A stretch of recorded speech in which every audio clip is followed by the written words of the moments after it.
नमस्कार साथियों, बहुत बहुत स्वागत है आप सभी का गवर्नमेंट एजुकेशन में। मेरा नाम है जितेंद्र, आप सभी का स्वागत करता हूं। तो दोस्तों, इस वीडियो में आपको 17 सितंबर 2022 का जो एग्जाम हुआ था CPCT का, इसमें मैथ्स और रीजनिंग के क्वेश्चन आए थे। ये दरअसल फर्स्ट शिफ्ट के क्वेश्चन है। दरअसल मैंने 18 शिफ्ट के क्वेश्चन करा दिए हैं। जो 18 सितंबर को जो एग्जाम हुआ था, तो उसकी मैं ऑलरेडी क्वेश्चन करा चुका हूं। तो आपको प्लेलिस्ट मिल जाएगी, यहाँ पर आप देख सकते हो, एक बटन आ रहा होगा या फिर लिंक आपको डिस्क्रिप्शन में मिल जाएगी। तो वहां पर भी आपको मैथ्स और रीजनिंग के अभी तक के जितने भी पेपर आए हुए हैं, तो वहां पर मैंने सारे क्वेश्चन कराए हुए हैं। तो आप जरूर देख लीजिएगा, बहुत हेल्पफुल है। आप 12 में से 12 नंबर आसानी से ला सकते हो इसमें। ओके, तो चलिए हम स्टार्ट करते हैं बिना देरी के और पहले क्वेश्चन की तरफ बढ़ते हैं। देखिए ये वाला क्वेश्चन, देखिए यहाँ पर आपको सीधा सीधा सा आपको सिंप्लीफिकेशन से क्वेश्चन है, आपको सॉल्व करना है। तो देखिए हमें सटीक मान की गणना नहीं करनी है। जैसे कि आप यहाँ पर देख रहे हो 21.98 है, तो इसको मैं मान सकता हूँ कि 22 का स्क्वायर हो जाएगा। ठीक है, माइनस ये 25.02 है, तो 02 को हटा दो, फिर 25 ले लो, तो इसका स्क्वायर कर दो। और यहाँ पर भी हम क्या करेंगे, 13 का स्क्वायर ले लेंगे। ठीक है, बस इसे हमें सॉल्व करना है। 22 का स्क्वायर होता है 484। ठीक है, 25 का सभी को पता होगा 625 होता है, और इसका होता है 169। बस इसे हमें सॉल्व करना है। तो देखिए यूनिट डिजिट जो है सबके सेम, यहाँ पर दोनों के सेम दिए हैं, बाकी ये अलग अलग दिया हुआ है। ठीक है ना, तो आपको थोड़ा अप्रॉक्स वैल्यू लेनी चलनी पड़ेगी। चलिए तो हम जोड़ ही लेते हैं पहली बात तो 169 का 484 में जोड़ोगे आप, तो ये कितना हो जाएगा, 9 और 4 13, फिर हो जाएगा 8 और 6 14, और 1 15, 6 1 7, है ना, 5 और 1 6 हो जाएगा ना, 5 और 1 6। अब यहाँ से देखिए 625 को घटा देता हूँ, तो ये कितना आ जाएगा हमारा, 25 के आसपास आएगा, यानी 53 आएगा। 25 का 600 हटा दो, ये 53 है, ये 25 है, यानी 25 से डबल और प्लस 3 भी है ना। तो ये आ जाएगा हमारा 25 के अप्रोक्स हमें वैल्यू लेनी है। तो इसका आंसर आ जाएगा हमारा फर्स्ट ऑप्शन। नेक्स्ट, इसमें भी देखिए आपको सीधा सीधा सा 13 का क्यूब करना है। 13 का क्यूब आप करोगे कितना आता है, 2197 के करीबन आता है। तो इसके आसपास की वैल्यू देख लो। देखिए ये वाली दी हुई है हमें 2200, है ना, 2200 जो है वो दी हुई है। तो यही हमारा आंसर आ जाएगा। इसका आंसर आ जाएगा हमारा सेकेंड ऑप्शन। नेक्स्ट, ये वाला क्वेश्चन देखिए, ये नंबर सीरीज से क्वेश्चन है। 12 12 18 36 90 और 270। तो हमें नेक्स्ट पद निकालना है। तो देखिए इसका इसमें यही हो रहा है, यानी 12 का मल्टीप्लाई 1 से कर रहा हूँ तो 12 आ रहा है, लेकिन उसके बाद 18 हो रहा है। तो 12 का अगर मल्टीप्लाई में 1.5 से करता हूँ, ठीक है, 12 पंजे 60 होता है, दशमलव लगा है, हाथ से लगा 6, और 12 और 6 18 हो जाएगा। तो ये हो जाएगा 1.5। फिर देखिए 18 इंटू, यहाँ पर 1 से किया है, यहाँ पर 1.5 से, तो यहाँ पर 2 से करूंगा तो 18 दूना 36 हो जाएगा। यहाँ पर देखिए ये 36 आ चुका है। आगे क्या करूंगा मैं, 36 गुणा ये 2 से, तो 2.5 आएगा। जब इसका आप मल्टीप्लाई करोगे तो 90 आएगा। और इसी तरीके से आप 90 इंटू फिर किसका करोगे, यहाँ पर 3 का करोगे तो 9 27, यानी ये 270 हो जाएगा। और 270 का मल्टीप्लाई आपको किससे करना पड़ेगा, 3.5 से। तो 3.5 से आप मल्टीप्लाई करोगे तो इसका कितना आ जाएगा हमारा। देखिए पहली बात तो यूनिट डिजिट जो है वो 5 आना है ना, तो 5 आना है, तो ये तो हटा ही दो, इन दोनों में से कोई ऑप्शन होगा। अब देखिए ये दशमलव है, दशमलव हटा देता हूँ यहाँ से। अब इसका मल्टीप्लाई कभी भी 1200 के करीबन नहीं आएगा, ये 600 मतलब, और फिर आधा हो जाएगा, तो ये 945 के करीब आएगा। इसका आंसर आ जाएगा हमारा फर्स्ट ऑप्शन। ठीक है, तो अप्रोक्सीमेटली मैंने ले लिया, बाकी आप मल्टीप्लाई कर लेना, जहां तक आंसर हमारा फर्स्ट ही आएगा, है ना। अगला क्वेश्चन देख लेते हैं। ये वाला क्वेश्चन देखिए, यहाँ पर हमें √7 प्लस √7, ये कोष्टक लगा हुआ है, फिर इंटू है √7 है, प्लस 8 √7 ये भी है, और माइनस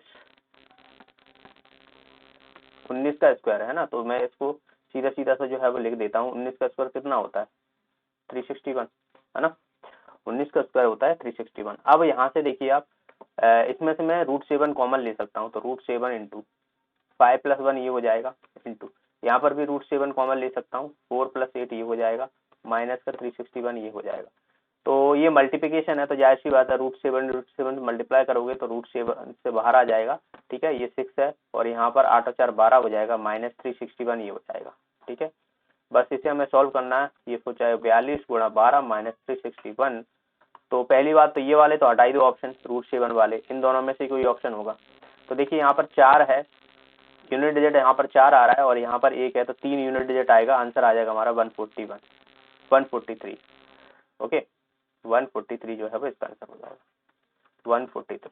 ओके, अगला क्वेश्चन देखिए, यहाँ पर अच्छी तरह से एक फेंटी हुई ताश की गड्डी से यथार्थ रूप से एक पत्ता खींचा गया है, तो चिड़ी या उखम का बादशाह होने की हमें प्रोबेबिलिटी बनानी है, प्रायिकता बतानी है। देखिए चिड़ी और उखम मतलब 4 इक्के होते हैं, ईट का होता है, चिड़ी का होता है, उखम का होता है, और किसका बचा, चिड़ी उखम ईट पान, 4 होते हैं ना। तो 4 में से हमें 2 चाहिए, तो 2 टोटल जो है वो आपको पत्ते जो होते हैं वो कितने होते हैं हमारे 52 होते हैं, 52 होते हैं। तो बस यही हमारा आंसर आ जाएगा 1/26। ओके, अगला क्वेश्चन देखिए, यहाँ पर दिए गए समकोण त्रिभुज का क्षेत्रफल हमें ज्ञात करना है। इसमें आपको कथन दिए हुए हैं और ये कथन इसलिए दिए हुए हैं कि आप में से बताना है कि कौन सा कथन मिला के मैं समकोण त्रिभुज का क्षेत्रफल बता सकता हूँ। तो देखिए हमें कर्ण की लंबाई, समकोण त्रिभुज बना लेता हूँ पहले मैं, ये देखिए, ठीक है, ए बी और सी। कर्ण हमें दिया हुआ है, ये वाला कर्ण होता है तो ये 5 सेंटीमीटर। त्रिभुज का परिमाप उसके आधार का 4 गुना है। त्रिभुज का परिमाप क्या होता है, सभी का जोड़, a + b + 5 बराबर पेश आधार मान लिया मैंने, ये a मान लिया, ये b मान लिया, ठीक है ना। तो इसका 4 गुना है, तो इससे निकलेगा, इससे तो नहीं निकलेगा, ये 2 अननोन राशि, एक ही तो दी हुई है हमें, तो इससे भी काम नहीं बनेगा। आगे दिखा है कि एक त्रिभुज का हमें कोण दे दिया गया है 60 डिग्री। चलिए मैं मान लेता हूँ ये 60 है और ये 90 दिया ही है ऑलरेडी, तो ये हमारा कितना हो जाएगा, 30 हो जाएगा। तो इससे हम निकाल सकते हैं, सेकंड वाला तो काम ही नहीं आ रहा है। अब देखिए कभी भी एक चीज हमेशा याद रखो, समकोण त्रिभुज में ये 90 होता है और ये मान लीजिए ये 60 है और ये 30 डिग्री है, ठीक है ना। आप इधर का इधर भी कर सकते हैं, कोई दिक्कत नहीं है। आपका आंसर जो है वो सी में आएगा। तो अगर मान लो ये आपको 2a दिया हुआ है ना, ये 2a दिया है, तो ये √3 होगा और ये a होगा, हमेशा याद रख लेना, ठीक है। ये होगा, मतलब अब आपको इसे याद रखने के लिए कैसे करोगे आप, यहाँ पर देखिए 30 डिग्री है तो इसकी सबसे छोटी वैल्यू होगी, मतलब a हो जाएगी। 60 है तो a √3, ये इससे ज्यादा होगी, और कर्ण की भुजा जो है वो सबसे लंबी होती है, तो 90 जो है वो 2a हो जाएगा। अब यहाँ पर देखिए हमें ऑलरेडी पता है कि ये 5 दिया हुआ है, तो a 2a = 5 दिया हुआ, तो a की वैल्यू हम बता सकते हैं, कितना हो जाएगा, 5/2 हो जाएगा, ठीक है ना। अब हम सभी की वैल्यू निकाल सकते हैं, जैसे कि मैं इसकी निकालूं लंब की, तो यहाँ पर a की वैल्यू हमें पता है इतनी है, तो 5/2 √3 हो जाएगा, और इसका आप निकालोगे ये कितना हो जाएगा, 5/2 हो जाएगा। समझ में आया। अब हम क्षेत्रफल निकालना है, तो क्षेत्रफल निकालने के लिए क्या होता है, 1/2 × a × v, या फिर आप समझ सकते हो जो लंब है यानी हाइट इंटू बेस, ठीक है ना। तो 1/2 इंटू हाइट कितनी है, 5/2 इंटू √3, और बेस कितना है 5/2। तो बस इसे हमें सॉल्व कर लेना, आंसर आ जाएगा। तो हमें 2 यहाँ पर जरूरत है, पहले की और तीसरे की, आंसर आ जाएगा हमारा 4th ऑप्शन। तो ये मेन कॉन्सेप्ट आपको पता होता तो आप आसानी से निकाल देते, पता होना चाहिए, ये क्वेश्चन आपसे आगे भी पूछा जा सकता है। ओके, तो ये 6 क्वेश्चन थे आपके मैथ्स के। रीजनिंग की बात करता हूँ तो देखिए ये वाला क्वेश्चन है, इस प्रश्न का उत्तर देने के लिए पदों का अक्षर संख्या प्रतीक निम्नलिखित श्रृंखला का प्रयोग किया गया है। 2 अंकीय संख्या कोष्टक में दी हुई है, उसको एक संख्या माना है। तो देखिए ये संख्या दी हुई है कोष्टक में, इनको एक ही मानना है आपको, ठीक है ना। जैसे कि 13 है, 18 है और 14 है, इसको ऐसा नहीं करना 1 और 8, ऐसा नहीं, ठीक है। यदि उपरोक्त श्रृंखला के तत्वों में से प्रत्येक अक्षर को अंग्रेजी वर्णमाला में उसके क्रमांक के बराबर मान लिया जाता है। क्रमांक मतलब जैसे कि a 1 पे आता है, b 2 पे आता है, c जो है वो 3 पे आता है, तो वही हमसे बोला गया है। तो श्रृंखला में व्यंजनों को योग क्या होगा, व्यंजन मतलब वोवल्स, तो वोवल्स हमें देखना है और हमें अंग्रेजी के वर्ड को ही देखना है। तो देखिए यहाँ पर एक तो ये है, एक ये है और ये है,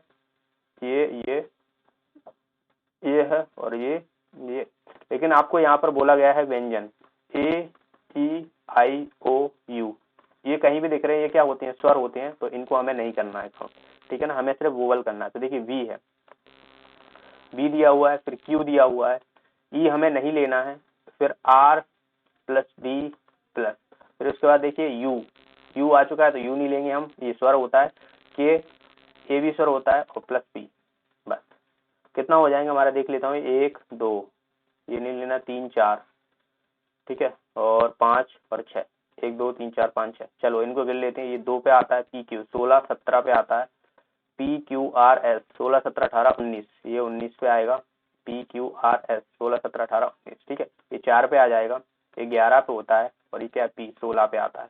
इसको आप काउंट कर लो। देखिए हमें यूनिट डिजिट कर लेते हैं काउंट, है ना, तो हमारा आसान हो जाएगा। 9 9 दूनी 18, 18 और 19 20 21 22 23 24 25 26 27 28 29, कहीं गड़बड़ हुई है क्या? 29 आ रहा है, 9 तो है ही नहीं है इसमें। एक सेकंड में देख लेता हूँ। V हो गया हमारा, Q हो गया, Q E हमें लेना नहीं है, R हम लेंगे, तो PQR 16 17 18, अरे यार 18 पे आता है ना, 19 पे थोड़ी ना आएगा।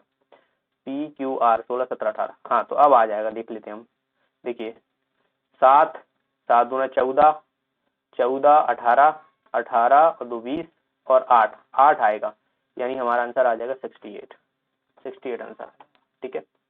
ये वाला देखिए वही हमें अंग्रेजी के हिसाब से आपको बीच में उतने ही अक्षर हैं जितने की वर्णमाला में, तो PRESENCE,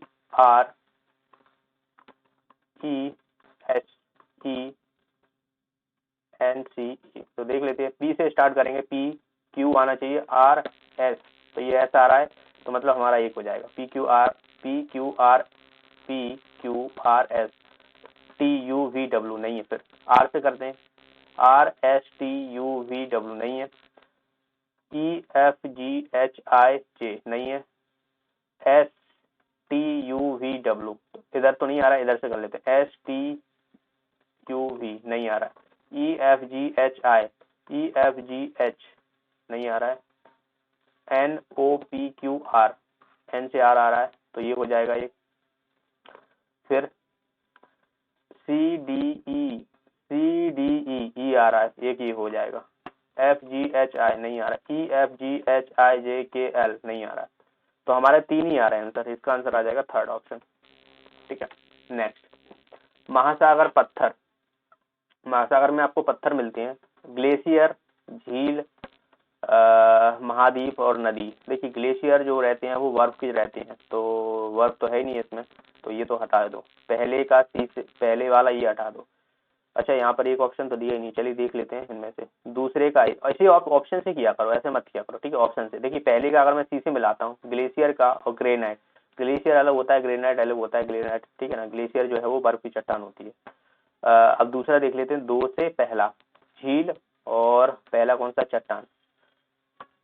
2 और A है ना, झील और चट्टान। बिल्कुल, देखिए झीलें जो होती हैं वो चट्टानों से होकर देखने को मिलती है ना।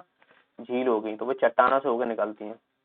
आपने देखोगे बड़ी बड़ी झील है तो वो चट्टानों से गिरती है, ऐसा रहता है ना। तो यही हमारा आंसर हो जाएगा, इसका आंसर हो जाएगा सेकंड ऑप्शन। 3 का D देख लेते हैं, महाद्वीप पहाड़। महाद्वीप अलग होते हैं, पहाड़ का अलग ही सिस्टम है ना, तो ये तो हो नहीं सकता, सेकंड ऑप्शन हो जाएगा इसका। ये वाला क्वेश्चन देख लेते हैं, निम्नलिखित में से कौन सा व्यंजक इंगित करता है कि H N का भाई है। तो यहाँ पर हमें ऐसे क्वेश्चन मैंने पहले भी कराया हुआ है, ग्रुप 4 की क्लासेस ले रहा हूँ उसमें भी मैंने कराए हुए हैं। देखिए अगर आपको डॉलर साइन लिख रहा है तो ए बी में संबंध क्या हो जाएगा, ए बी का माता है, ए बी की माता है, ठीक है। हैश का साइन है, ए बी के पिता है, और एट द रेट साइन है, ए बी का पति है, और परसेंटेज तो ए बी की पुत्री है। तो हमें एक एक करके सारे ऑप्शन जो है देखने पड़ेंगे, और हमें देखना है कि एच और एच एन का भाई होना चाहिए, एच एन का भाई होना चाहिए। जैसे कि पहले मैं ले लेता हूँ, तो इसका मैं ब्लड रिलेशन बनाऊंगा, डायग्राम बनाऊंगा। तो देखिए एच है तो ए बी का पिता है, तो एच आर का पिता हो जाएगा, एच जो है वो आर का पिता हो जाएगा, ठीक है। इसको इधर लिख लेता हूँ, एच जो है वो आर का पिता हो जाएगा, ठीक है। आगे देख लेते हैं, डॉलर साइन लगा हुआ है, तो डॉलर ए बी की माता है, आर डी की माता है, तो आर जो है वो डी की माता हो जाएगी। आगे देख लेते हैं, इसमें भी लगा है, तो डी एन की माता हो जाएगी, डी जो है वो एन की माता हो जाएगी। तो एच और एन भाई है भाई, बिल्कुल नहीं है, ये तो इसका पुत्र है, ये इसकी बेटी है, इसकी बेटी है, तो ये वाला तो नहीं है, पहला ऑप्शन तो गया। दूसरा वाला देख लेते हैं, अब परसेंटेज लगा हुआ है, ए बी की पुत्री है, तो एन एफ की पुत्री है, एन जो है वो एफ की पुत्री है, ठीक है, एन एफ की पुत्री हो जाएगी। फिर एट द रेट साइन लगा हुआ है, ए बी का पति है, एफ डी का पति है, एफ जो है वो डी का पति है, एफ बी का पति है तो ये पत्नी हो जाएगी।